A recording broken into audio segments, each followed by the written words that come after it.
Hi and welcome back to my channel. Today I have another abstract watercolor spread in my Moleskine journal, and I have been recording this page and the one you can see on the right side at the same time. So if you're interested in the page on the right side, you will find already a video on my channel, and I will link it up in the end cards. I'm playing intuitively with the watercolors, and here I am starting with the quinacridone red from EtchR.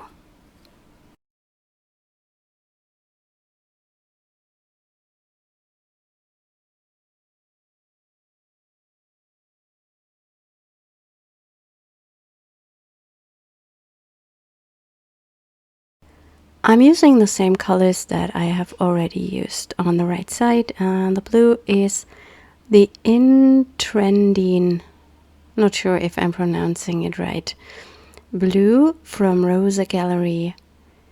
And here I try to make some texture with this catalyst spatula. I always try to create different textures on my background to make a page look interesting, and I really like the result I've got. I will try to link up all the materials I'm using in the video description, and you will also find a blog post for this video over on my website where I have some close-up images.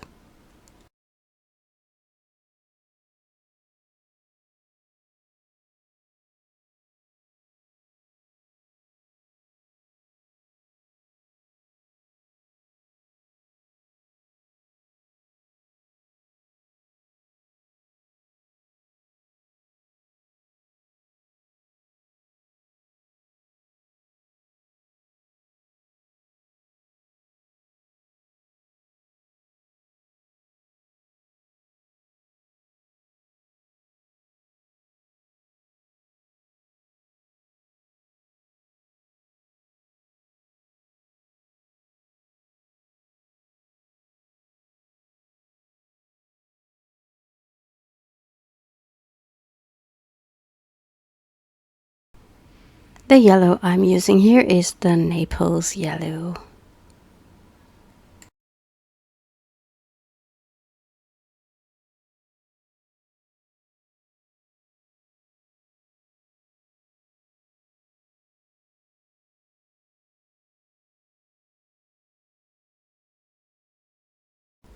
I'm switching to a smaller brush to create a different kind of line or texture, and this is a brush that I got with my Paul Rubens Smile Yang watercolor set, and it's like kind of a Chinese calligraphy brush, I think, with a very fine tip, and I've never used it before, so I wanted to try it out.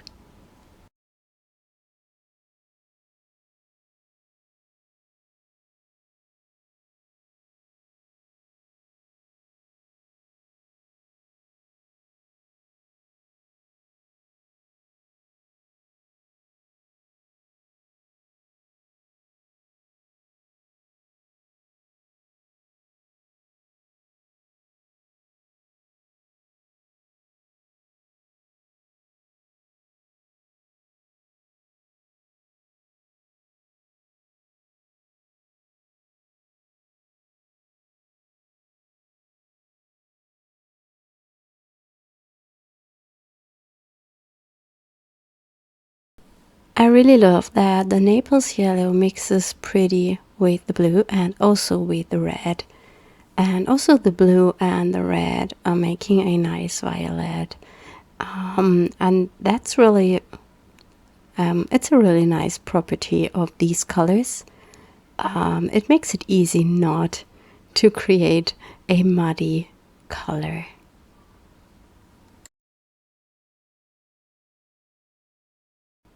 If you like this video, you might be interested in my workshop that I have over on the EtchR Studio website. I will link it up in the video description, and there I'm sharing a 90-minute class about a abstract watercolor and mixed media art journal play.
To me, this kind of creative play is a very relaxing process, and I often do this when I need some time for myself and maybe I'm not in a super creative mood, and then I start such an abstract page, and this always activates my creativity, I would say.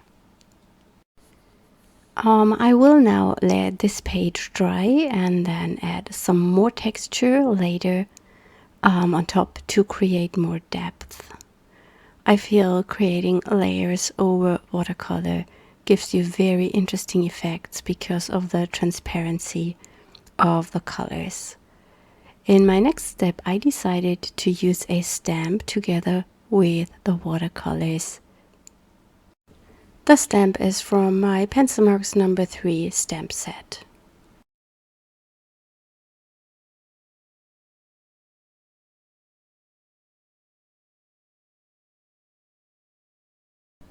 I had a bit too much watercolor on my stamp, so I just get rid of that, and then I tried to stamp a perfect image. It's a bit difficult stamping in a book, and I didn't add a lot of pressure to it,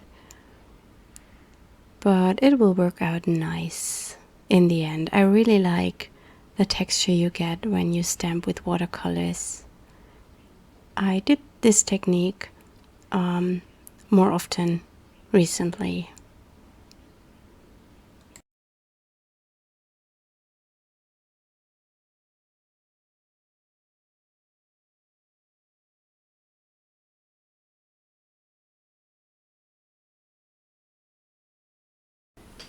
I felt it is a bit too much of that texture, so I'm going in with the blue again and just blend it a little bit into my painting.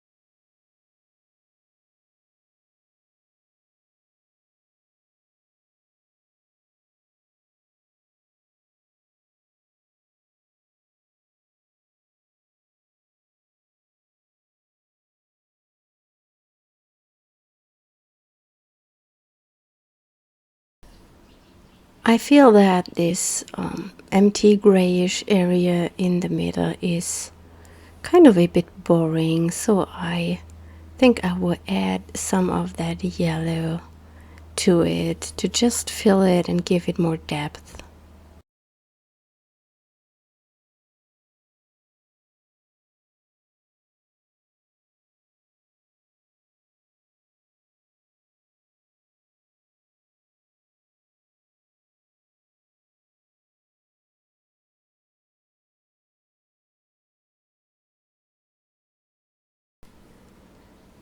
I will let this blue greenish area dry now and then come back later with another stamping technique to give it more interest. And I will also add some more of the red as a dot pattern to my spread.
My page is dry now, and I plan to use a stamp to create some texture by just using the stamp together with water. As you know, watercolor is water soluble, so it can be reactivated, and I thought it might be a nice idea to lighten up that dark area by stamping with water and then removing some of the paint.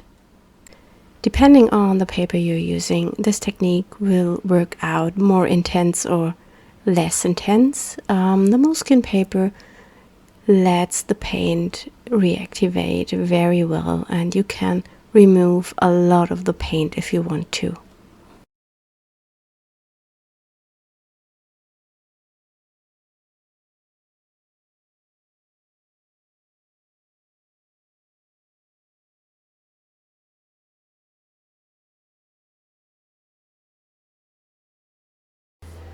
I let the water sit for a few seconds, and here I'm using a kitchen towel to remove the paint, and you can see that it gives a really interesting texture.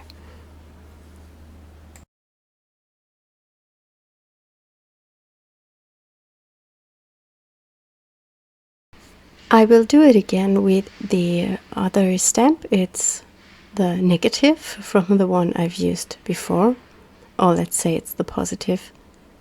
It's from the Craft Collection number 5.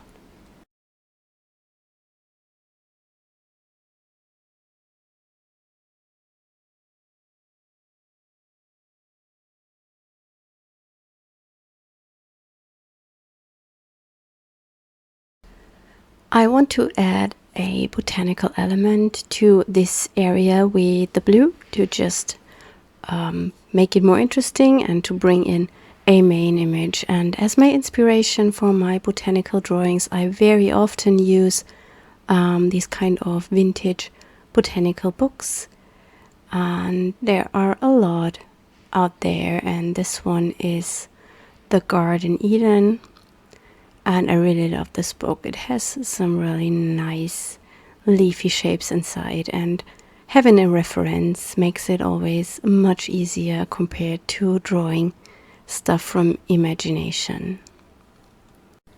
I'm using a white Posca pen to draw my image. Of course, you can pre-draw it with a pastel pencil, for example, that can be erased later. I feel drawing directly with my marker gives the painting a little bit more life, if that makes sense. But of course, I totally understand that you don't want to ruin your page.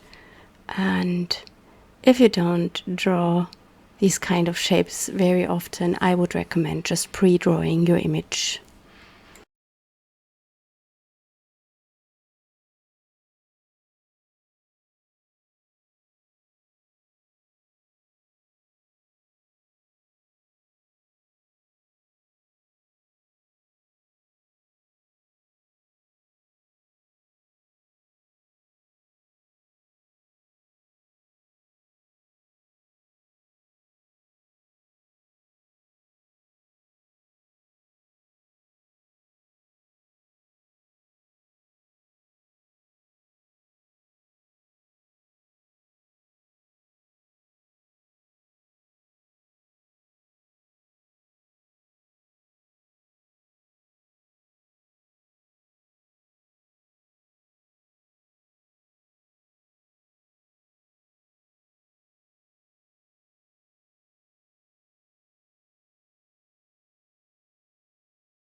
I will add veins to some of the leaves, but not to all of them. I feel adding veins to every leaf might be too much of a texture, but just leaving it as it is a bit too boring, I feel, and the leaves don't stand out.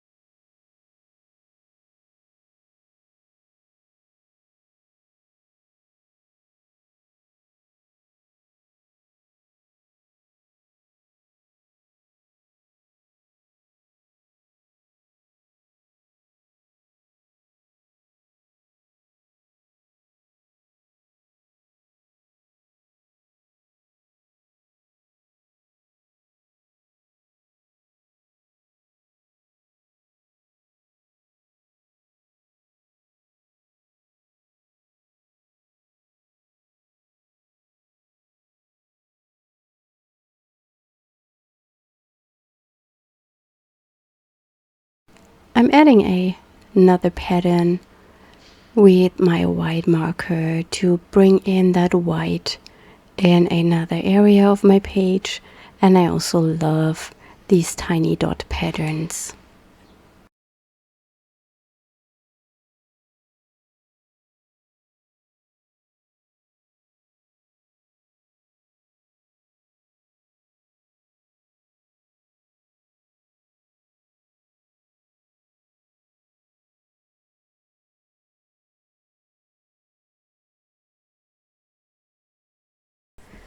I wanted to bring in that yellow color a bit more, and I'm using a new color with the same color as the Naples yellow. I recently got one with, I think, exact the same color. I'm creating some dots at the top right, and then I will fill some of the leaves with this color. I prefer using the new color too, as they are a bit more creamier than the number one, I feel. And I also like the possibility of blending them with water.